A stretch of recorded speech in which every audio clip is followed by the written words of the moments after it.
The story of two swans. हा सौन सौन, दो हंसों की कहानी। मानसरोवर, आज जो चीन में स्थित है, कभी ठमानस सरोवर के नाम से विश्वविख्यात था, और उसमें रहने वाले हंस तो नीले आकाश में सफ़ेद बादलों की छटा से भी अधिक मनोरम थे। उनके कलरव सुंदर नर्तकियों की नुपुर ध्वनियों से भी अधिक सुमधुर थे। उन्हीं सफ़ेद हंसों के बीच दो स्वर्ण हंस भी रहते थे। दोनों हंस बिल्कुल एक जैसे दिखते थे, और दोनों का आकार भी अन्य हंसों की तुलना में थोड़ा बद्धा था। दोनों समान रूप से गुणवान और शीलवान भी थे। फर्क था तो बस इतना कि उनमें एक राजा था और दूसरा उसका वफादार सेनापति। राजा का नाम धृतराष्ट्र था और सेनापति का नाम सुमुख। दोनों हंसों की चर्चा देवों, नागों, यक्षों और विद्याधर ललनाओं के बीच अक्सर हुआ करती थी। कालांतर में मनुष्य योनि के लोगों को भी उनके गुण सौंदर्य का ज्ञान होने लगा। वाराणसी नरेश ने जब उनके विषय में सुना तो उसके मन में उन हंसों को पाने की प्रबल इच्छा जागृत हुई। तत्काल उसने अपने राज्य में मानस सदृश एक मनोरम सरोवर का निर्माण करवाया, जिसमें हर प्रकार के आकर्षक जलीय पौधे और विभिन्न प्रकार के कमल जैसे पद्म, उत्पल, कुमुद, पुंडरीक, सौगंधिक, तमरस और कहलर विकसित करवाए। मत्स्य और जलीय पक्षियों की सुंदर प्रजातियां भी वहां बसाई गईं।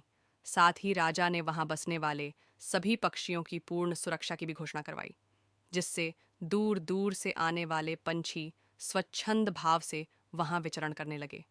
एक बार वर्षा काल के बाद जब हेमंत ऋतु प्रारंभ हुआ और आसमान का रंग बिल्कुल नीला होने लगा, तब मानस के दो हंस वाराणसी के ऊपर से उड्डियाते हुए जा रहे थे। तभी उनकी दृष्टि राजा द्वारा निर्मित सरोवर पर पड़। सरोवर की सुंदरता और उसमें तैरते रमणीक पक्षियों की स्वच्छंदता उन्हें सहज ही आकर्षित कर गई। तत्काल वे नीचे उतर आए और महीनों तक वहां की सुरक्षा, सुंदरता और स्वच्छंदता का आनंद लेते रहे। अंततोगत्वा वर्षा आरतु के प्रारंभ होने से पूर्व वे फिर मानस को प्रस्थान कर गए। मानस पहुंचकर उन्होंने अपने साथियों के बीच वाराणसी के कृत्रिम सरोवर की इतनी प्रशंसा की कि सारे के सारे हंस वर्षा के बाद वाराणसी जाने को तत्पर हो उठे। हंसों के राजा युधिष्ठिर और उसके सेनापति सुमुख ने अन्य हंसों की इस योजना को समुचित नहीं माना। युधिष्ठिर ने उनके प्रस्ताव का अनुमोदन न करते हुए यह कहा कि पंछी और जानवरों की एक प्रवृत्ति होती है, वे अपनी संवेदनाओं को अपनी चीखों से प्रकट करते हैं, किंतु जंतु जो कहलाता है मानव बुद्धि चतुराई से करता है, अपनी भंगिमाओं को प्रस्तुत जो होता है उनके भावों के ठीक विपरीत। फिर भी कुछ दिनों के बाद हंसराज को हंसों की जिद के आगे झुकना पड़ा और वह वर्षा ऋतु के बाद मानस के समस्त हंसों के साथ वाराणसी को प्रस्थान कर गया। जब मानस के हंसों का आगमन वाराणसी के सरोवर में हुआ और राजा को इसकी सूचना मिली, तो उसने अपने एक निषाद को उन दो विशिष्ट हंसों को पकड़ बेचने के लिए नियुक्त किया।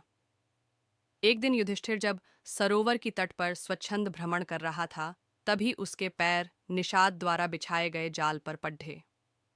अपने पकड़े जाने की चिंता छोड़ दीच उसने अपनी तीव्र चीखों से अपने साथी हंसों को तत्काल वहां से प्रस्थान करने को कहा, जिससे मानस के सारे हंस वहां से क्षण मात्र में अंतर्धान हो गए। रह गया तो केवल उसका एकमात्र वफादार हमशक्ल सेनापति सुमुख। हंसराज ने अपने सेनापति को भी उड्डीएच जाने की आज्ञा दी, मगर वह दृढ़ता के साथ अपने राजा के पास ही जीना मरना उचित समझा।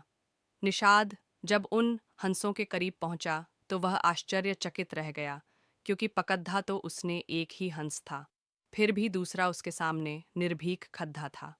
निषाद ने जब दूसरे हंस से इसका कारण पूछा तो वह और भी चकित हो गया, क्योंकि दूसरे हंस ने उसे यह बताया कि उसके जीवन से बढ़कर उसकी वफादारी और स्वामी भक्ति है।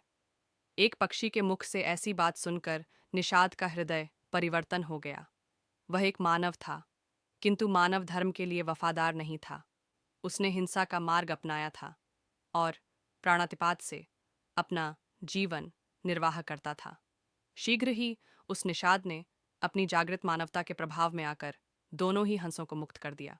दोनों हंस कोई साधारण हंस तो थे नहीं। उन्होंने अपनी दूरदृष्टि से यह जान लिया था कि वह निषाद निस्संदेह राजा के कोप का भागी बनेगा। अगर निषाद ने उनकी जान बख्शी थी तो उन्हें भी निषाद की जान बचानी थी। अतः तत्काल वे निषाद के कंधे पर सवार हो गए और उसे राजा के पास चलने को कहा। निषाद के कंधों पर सवार जब वे दोनों हंस राज दरबार पहुंचे तो समस्त दरबारी गण चकित हो गए। जिन हंसों को पकड़ने के लिए राजा ने इतना प्रयत्न किया था, वे स्वयं ही उसके पास आ गए थे। विस्मित राजा ने जब उनकी कहानी सुनी तो उसने तत्काल ही निषाद को राजदंड से मुक्त कर पुरस्कृत किया। उसने फिर उन ज्ञानी हंसों को आतिथ्य प्रदान किया तथा उनकी देशनाओं को राजदरबार में सादर सुनता रहा। इस प्रकार कुछ दिनों तक राजा का आतिथ्य स्वीकार कर दोनों ही हंसपूर्ण मानस को वापस लौट गए।